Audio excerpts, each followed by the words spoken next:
I'm ready, slick, are you? Oh yeah, take it down. Girl, I must warn you, I sense something strange in my mind. Yeah. Yo, situation is... Γιώτα, έρχεσαι λίγο. Ωραία. Άσε να το κάνουν μόνες τους. Τι κάνεις? Καλά. Εσύ? Νάτι και η Γιώτα. Έχω να σε δω πάρα πολύ καιρό. Πολύ καιρό. Πόσα χρόνια έχει που τελείωσε το show You Think You Can Dance? Έχουμε 4 χρόνια. 4 χρόνια. Τι έχει συμβεί στη ζωή σου αυτά τα 4 χρόνια? Έχουν συμβεί πολλά. Τι έχει συμβεί? Καταρχάς, για να θυμίσουμε και τους τηλεθεατές, είχες φτάσει στον τελικό με τον Λούκας. Με τον Λούκα, ναι, το καλό μου φίλο, ναι. Ήμουνα δεύτερη.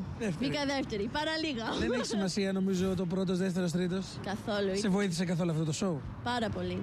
Αφού ακόμα στην Ελλάδα είμαι, δεν είμαι?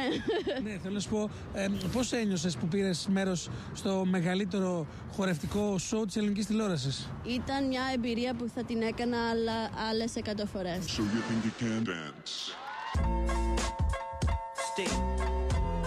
Still doing that, Andre? Oh, for sure.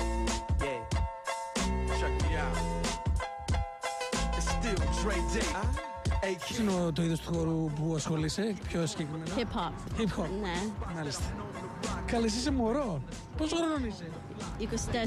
20 χρονών ήσουν τότε? 19, ναι. Εγώ μεγάλωσα στο So You Think You Can Dance. Είμαι ένα μωρό πριν και νομίζω ότι πήρα πολλά πράγματα. Στο χορό, πώς να επικοινωνώ με κόσμο, φιλίες. Αυτά. Με μία λέξη, τι είναι ο χορός για σένα? Είναι ζωή.